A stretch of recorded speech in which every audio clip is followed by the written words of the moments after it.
കാലം ഒരുപാടായി നീ ഒരു മോഹമായി മനസ്സിൽ കയറിയിട്ട്. അമ്മാവനും മരുമോനും കൂടി ഒരേ പാത്രത്തിൽ നിന്ന് അതൊരു സുഖമല്ലല്ലോ എന്ന് കരുതി മാറി നിന്നതാ. പറഞ്ഞു, നിനക്ക് എന്താ വേണ്ടത്? പണമായിട്ടോ അതോ പറമ്പോ പാടമോ? എത്ര ഏക്കർ വേണം? ഒരു നിർബന്ധമേ ഉള്ളൂ, ഞാൻ മടുത്ത് അവസാനിപ്പിക്കുന്നത് വരെ ഞാൻ മാത്രമേ പാടുള്ളൂ. ശേഖര, അസമയത്തൊന്ന് വിളിച്ചപ്പോ വാതിൽ തുറന്നത് ഇരിക്കാൻ ക്ഷണിച്ചതും നിന്റെ കേമത്തരം കണ്ടിട്ടല്ല, എന്റെ മാന്യത. മുഖം കറുത്ത് എന്തെങ്കിലും പറയാൻ ഇടവരുത്താതെ പോവാൻ നോക്ക്. വേണ്ട, നാട്യമൊന്നും എന്റെ അടുത്ത് വേണ്ട. ആദ്യം നീലകണ്ഠൻ, പിന്നെ എന്റെ അമ്മാവൻ. ഇനി ഈ ഏഴിലക്കരയിൽ ആർക്കെങ്കിലും നീ പാവരിക്കുന്നുണ്ടെങ്കിൽ അത് ശേഖരനായിരിക്കണം.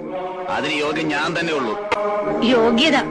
നീലകണ്ഠന്റെയും നിന്റെയും പേര് കൂട്ടി പറയാൻ നീ ഇനി ഒരു ജന്മം കൂടി ജനിക്കണം ശേഖര.